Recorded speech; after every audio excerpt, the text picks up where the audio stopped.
Olá, seja bem-vindo a mais uma palestra do projeto Círculo de Palestra da Escola de Gestão Fazendária EGFAS.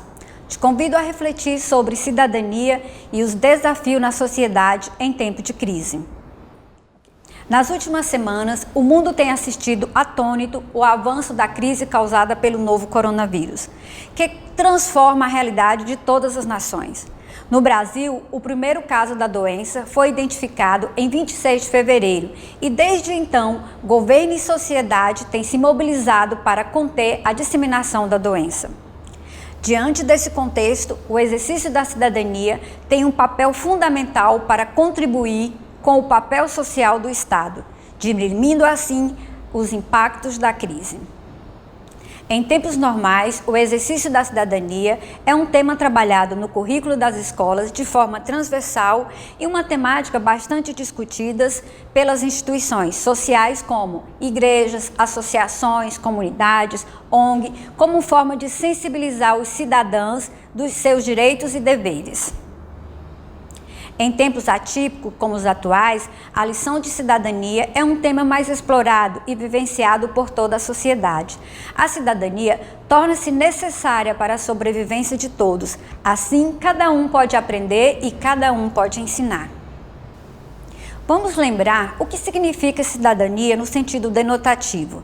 No dicionário Aurélio Eletrônico de 1999, a palavra cidadania é a qualidade ou estado do cidadão. Entende-se por cidadão o indivíduo no gozo dos seus direitos civis e políticos de um Estado ou no desempenho de seus deveres para com este.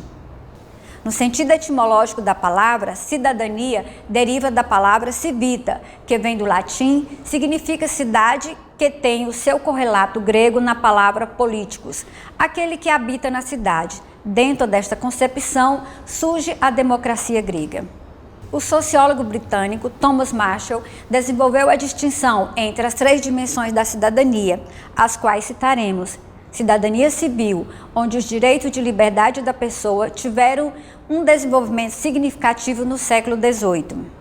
Cidadania política, os direitos de participar na vida política de seu país, conquistada pelas classes dos trabalhadores no curso da luta pela igualdade política no século XIX. E cidadania social, que consiste no reconhecimento e ampliação de uma série de direitos sociais em período de desemprego, de doenças, permitir às pessoas participar do bem-estar econômico e social da comunidade introduzida no século XX. Destacamos alguns marcos legais relativos à cidadania da Idade Contemporânea. A nível planetário, a Declaração Universal dos Direitos Humanos, que conceitua e enumera os direitos fundamentais do cidadão, independente de sua localização geográfica. Os ideais contidos nos 30 artigos da Declaração fazem referência ao direito à vida, educação, trabalho, saúde e liberdade.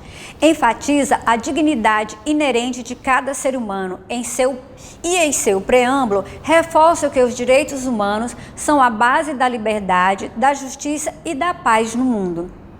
No Brasil, outro marco legal que serve de instrumento para o exercício da cidadania é a Constituição Brasileira de 1988, onde constam as três dimensões da cidadania conceituadas por Marshall e enfatizados na Declaração Universal do Direito Humano. O elemento civil está destacado no artigo 5º. Todos são iguais perante a lei, sem distinção de qualquer natureza, garantindo-se aos brasileiros e residentes no país a inviolabilidade do direito à vida, à liberdade, à igualdade, à segurança e à propriedade. A segunda dimensão é o direito social, que está previsto no artigo 6º.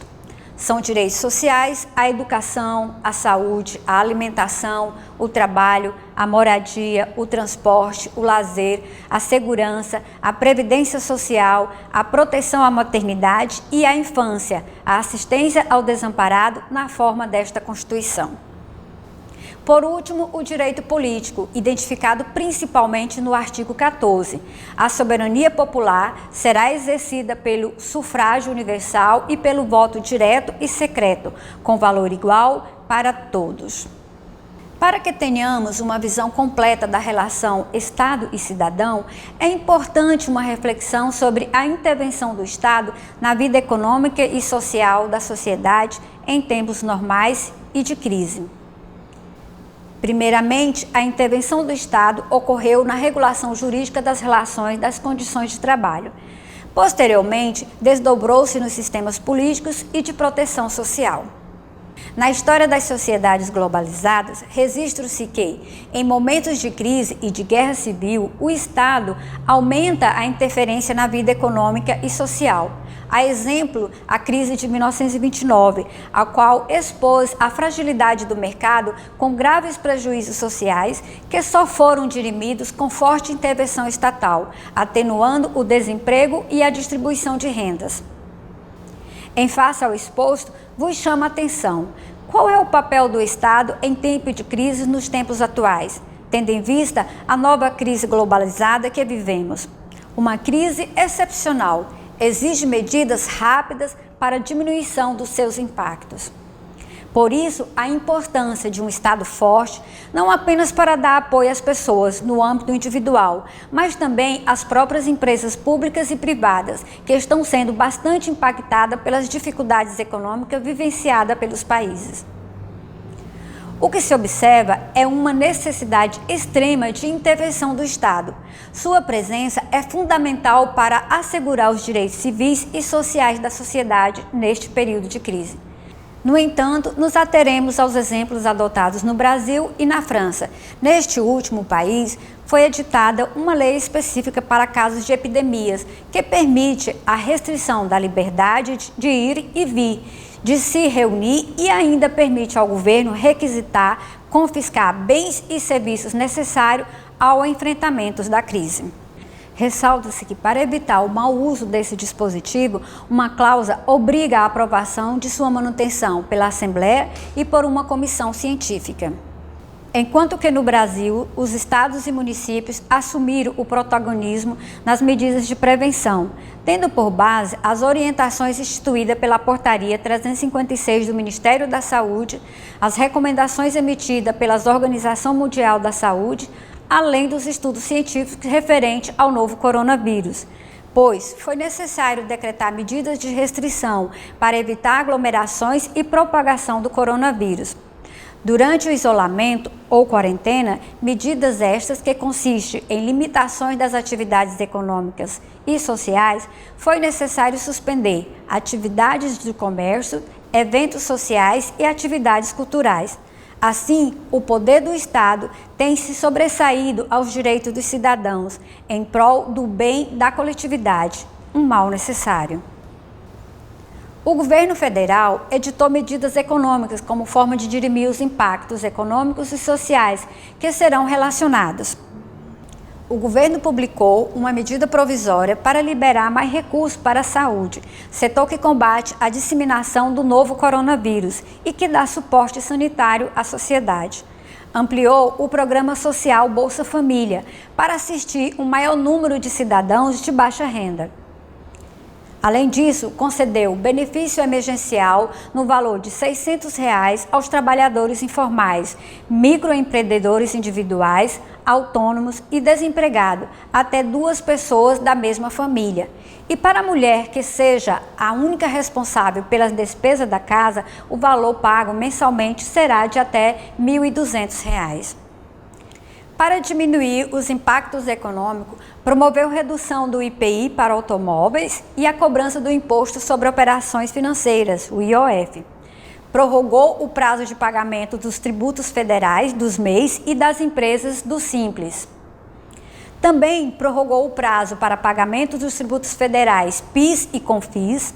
Além disso, a Receita adiou para 30 de junho as declarações de imposto de renda das empresas cadastradas no regime do Simples Nacional e dos microempreendedores individuais.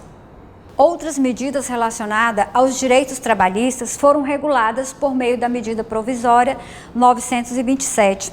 Trata-se de questões como home office, férias antecipadas, FGTS, entre outros direitos econômicos e sociais. Para maiores informações, você pode acessar a medida ou acessar o portal de economia da UOL, que resumiu os principais pontos dessa medida.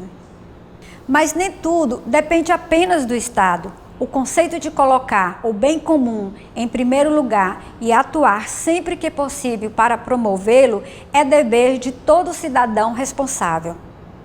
A cidadania deve ser entendida nesse sentido como um processo contínuo, uma construção coletiva que almeja a realização, a garantia dos direitos humanos e uma sociedade mais justa e solidária. Face ao exposto, lembramos o que afirma o sociólogo Herbert de Souza. A ação da cidadania, essa luta pela democracia, cria, inventa, inova, não espera, toma iniciativa, transforma a realidade pelas próprias mãos e não pelas dos outros. Então, como o cidadão pode exercer a cidadania neste momento?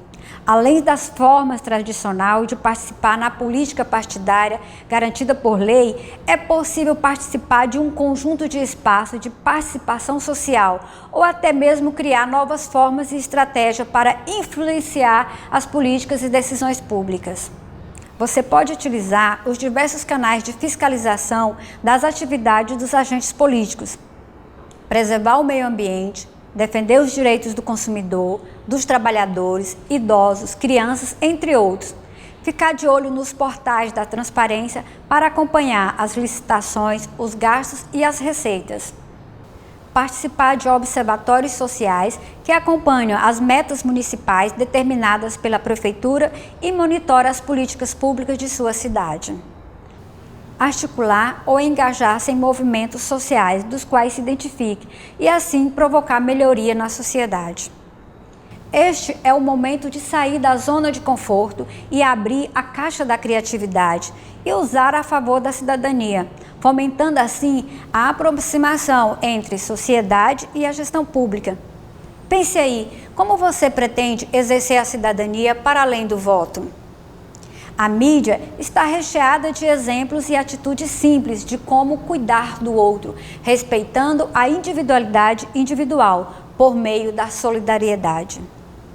Para finalizar, exercer a cidadania nesse momento é você cumprir o seu dever de cidadão com a responsabilidade e paciência, com iniciativas simples, mas que fomentam o exercício da cidadania e permitem enfrentar os desafios impostos pela crise e assim construir um mundo melhor. O que somos é um presente que a vida nos dá. O que seremos é um presente que daremos à vida. Mais um ensinamento de Herbert de Souza.